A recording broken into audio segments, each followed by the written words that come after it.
Hey guys, it's Robin, and you're listening to the Live Life Balance podcast. My heart is full knowing that you're here today, prioritizing you and your wellness. This podcast is for women looking for an authentic, supportive community to learn about wellness from all angles, and who want to just feel their best. I'll be your guide, pointing you to ideas and tools that you can experiment with to find what works for you, because we all bring different experiences and knowledge to the table. No pun intended. Health is not a one-size-fits-all. By feeling our best, we're able to show up in our purpose, and that allows us to live the most joyful life, even in the most challenging times. Together, we're going to grow by learning to align ourselves and taking some simple, actionable steps that feel right for you. We're going to talk about self-care. We'll talk about nutrition, daily toxins. We'll talk food swaps. We'll definitely be talking about mindset and reframing our thoughts because it's so important. I hope that you leave today feeling more empowered and at ease. And I hope that you can take one or two small steps to be able to create the you that you want to be. Are you ready for all the possibilities? If you said yes, say, I am ready. Now let's get into it.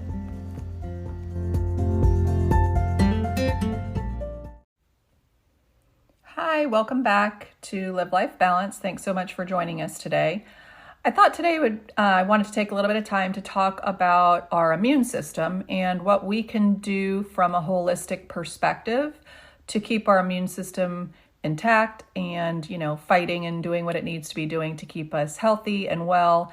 And what are some different things that we can do in the holistic world to make sure that we're not falling short to sickness when we don't really need to be. So first and foremost, I wanted to say that our immune system is directly tied to our digestion. And so when our digestive tract is off, when we're not processing food well, it is hard on our system and basically begins the breakdown process. And so when we come in contact with viruses or, bacteria, if our gut is not intact, it can pick up that virus and then our body has a hard time fighting it off. So the first thing I want to say is medicine is used for certain things, and we need medicine for acute things and survival of some things. But I think in combination with medication, if we can add some of these holistic items that I'm going to talk about today, you're just doubling up your immune system to be able to, recover faster and perhaps not pick up viruses the next time.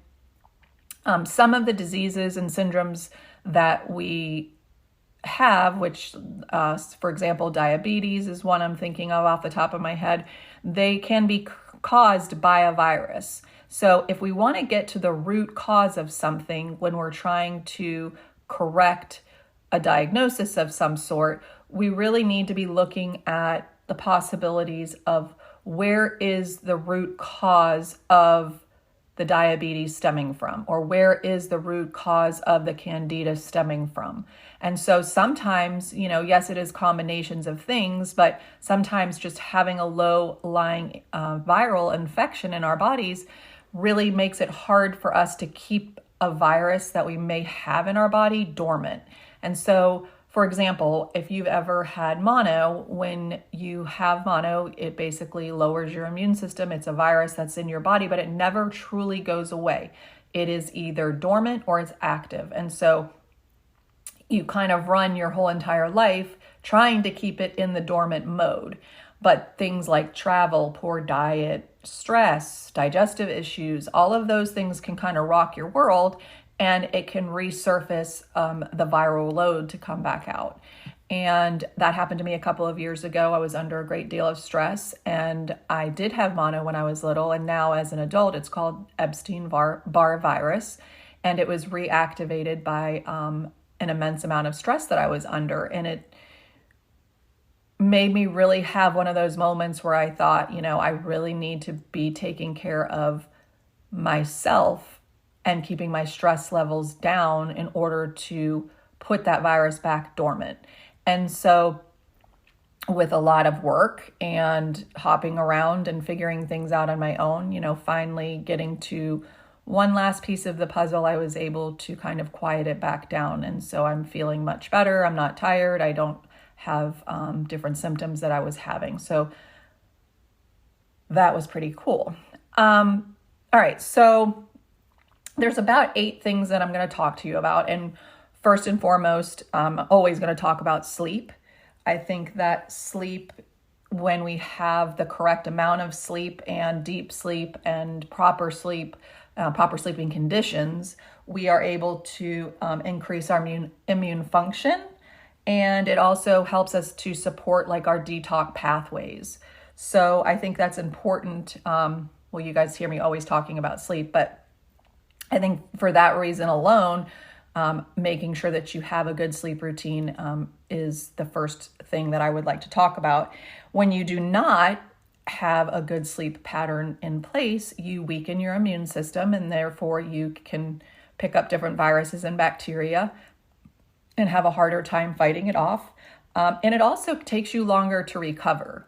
So I think it's, really important, again, to take a look at what do you do for your sleeping patterns and what kind of an environment do you set up for yourself? And can you tweak it a little bit to make it a better experience and a deeper sleep and get more REM sleep and all the things. So sleep would be number 1. And number 2, I'm always going to talk about food, of course, because that's holistic in itself. Food is always going to be my number 1 to get people to look at and examine in their life, because it's such good medicine and we don't treat it that way. So some of the things in the food section I wanted to talk about was having probiotic foods. Yes, we can take a probiotic supplement. Yes, we can supplement a lot of things, but why aren't we really focused on what are the foods that we can ingest that will give us the prebiotics and the probiotic foods that we need to keep our gut healthy? So some of the prebiotics, foods I wanted to mention were like oats, seeds, berries, onions, bananas. You may eat some of those, but I just want you to understand that when you're eating those things, they are actually feeding the bacteria.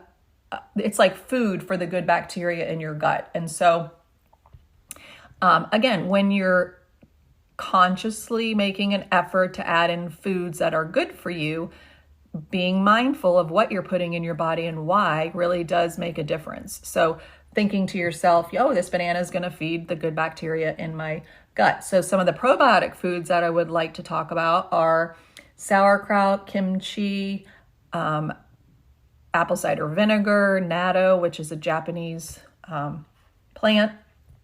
Those are things that you can add into your diet every day. A scoop of sauerkraut, if you're someone that can stomach it. Kimchi, something that's not talked about a lot, but the benefits are huge. You can eat it cold right out of the jar. You can cook it into a stir fry. So there's different ways that you can ingest these different prebiotic foods. Of course, apple cider vinegar, that can be made into salad dressings. It can be used just to sprinkle over, different vegetables. It could be used in sauces. So when you're going to make your, meal plan for the week and you notice that this particular recipe has apple cider vinegar in it, well, if you know that you're focusing on some probiotic foods, that would be a great one to add in. Bone broth. Bone broth, I think, is very overlooked, but please make sure that you're getting quality bone broth. Ginger tea, of course, with honey and lemon. That's a no-brainer.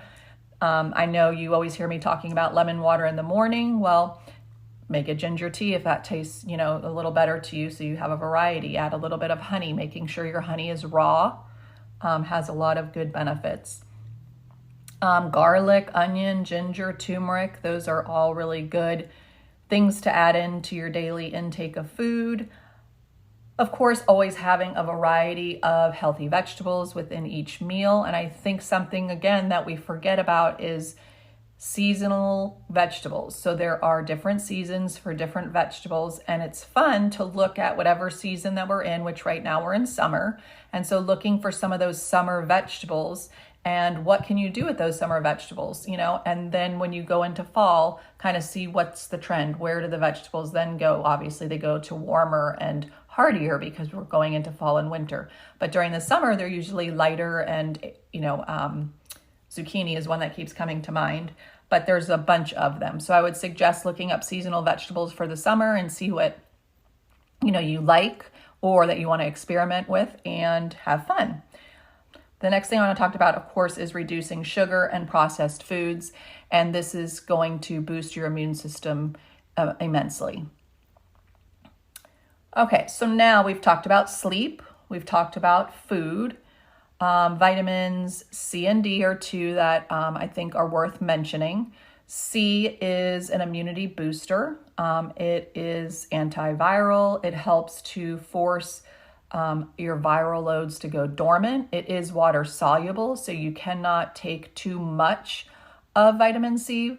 If you notice that your stools begins to get loose, then you will just back off at that time. But about 1 gram a day is definitely doable, especially if you are under the weather or if you're going into a situation where you know that you might be low on sleep and life. So just keeping track of what you're doing and how much vitamin C you're getting does matter. Vitamin D is a fat-soluble vitamin.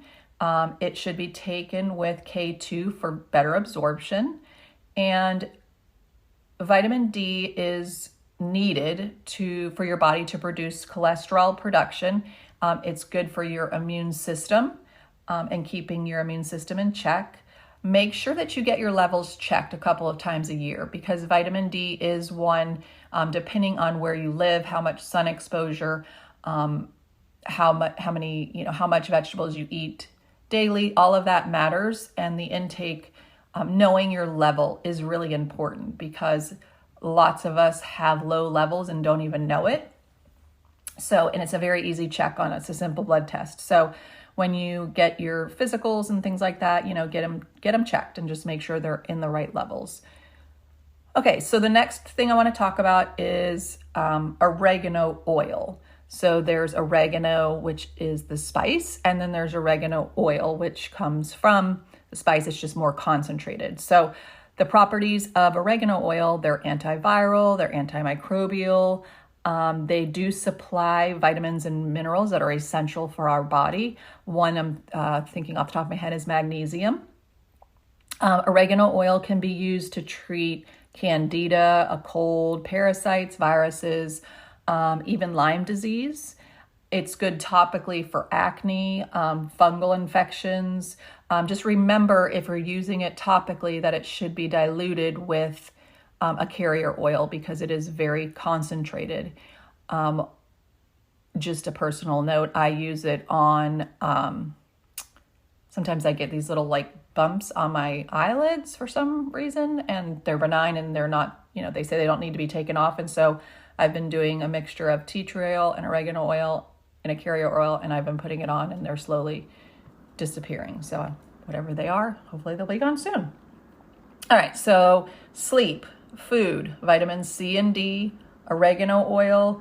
The next one I wanted to talk about is colloidal silver, which, if you're not familiar with it, I would say do a little bit of a deep dive. It's been used for centuries. You can overdose on it, so you do not want to do high doses for a long period of time.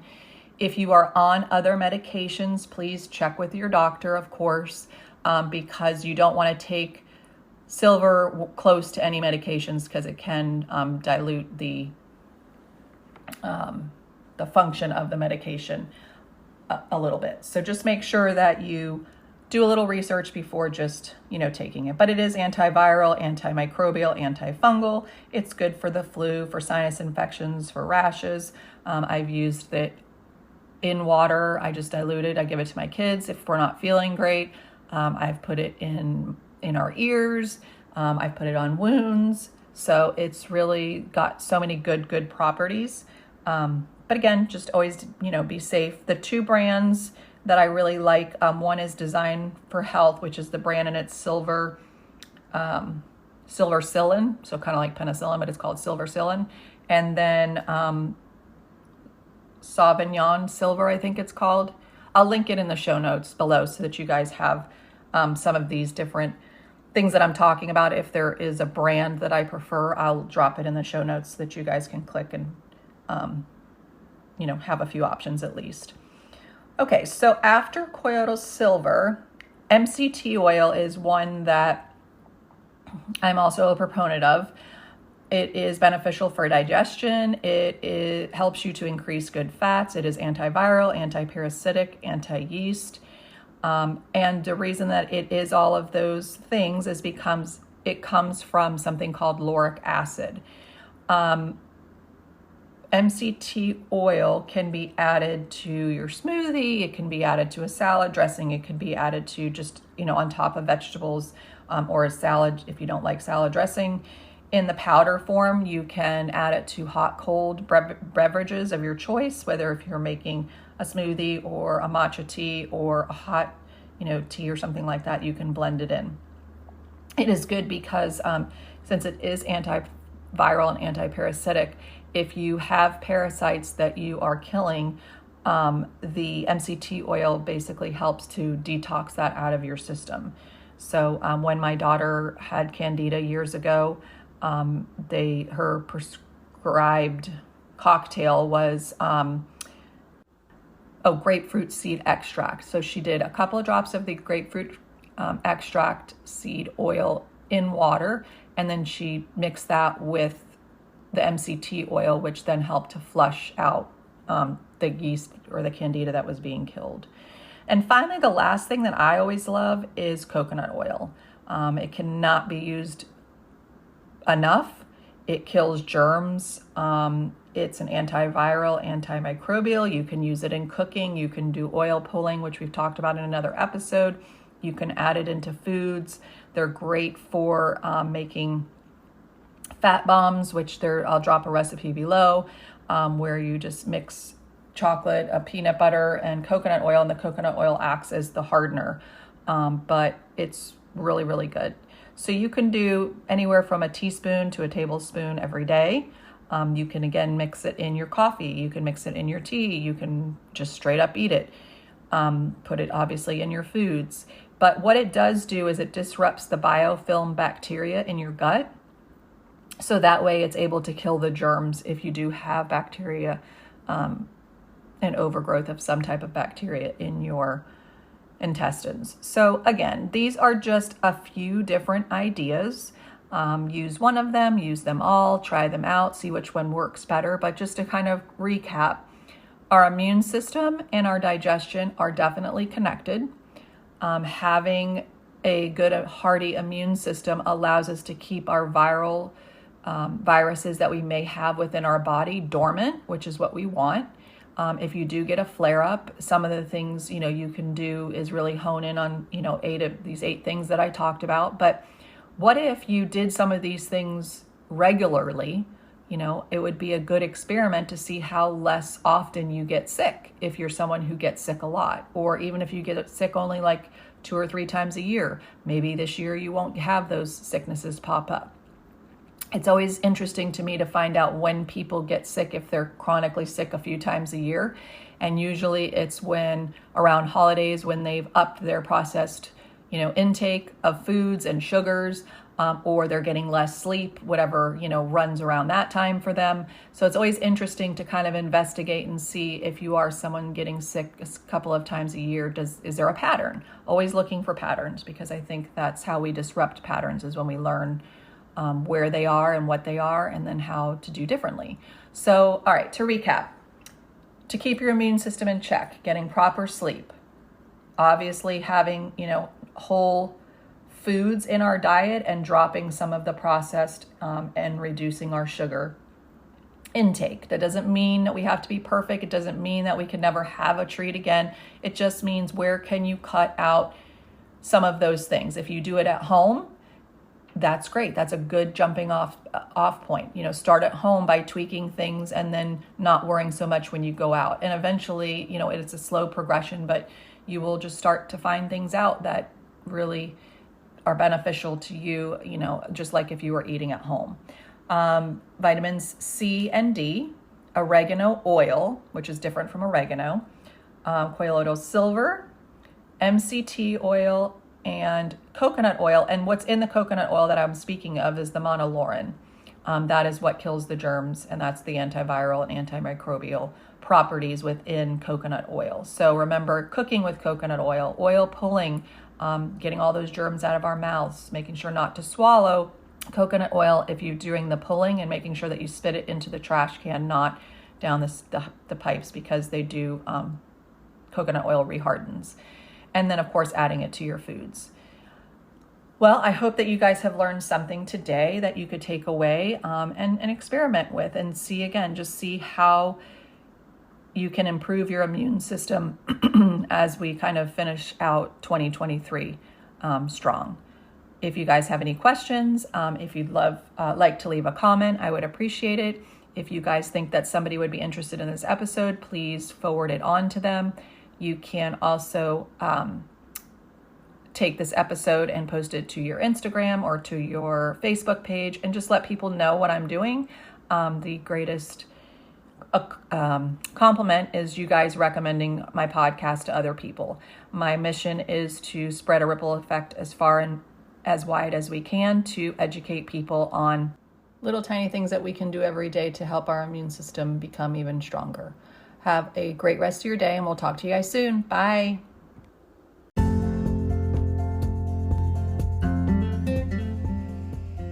I loved being here with you today. I hope that you got something from today's mini episode. I'd love to hear what resonated with you. Drop a comment below, and if you feel led to, download this episode and share it with someone that you love that needs to hear this message. To stay connected, check out my Instagram and Facebook pages at Live Life Balanced with Robin. Join my newsletter, my blog, or even opt in for my free junk food cleanse sheet at my website, which is www.livelifebalancedwithrobin. And if you're looking to work one-on-one with someone on your health journey, check out my services page on my website too. Thank you for allowing me to be part of your day. It truly means a lot that you are allowing me to be on your wellness journey with you. Until next time, find peace, love, and light by breathing, being present, and allowing for all possibilities to happen.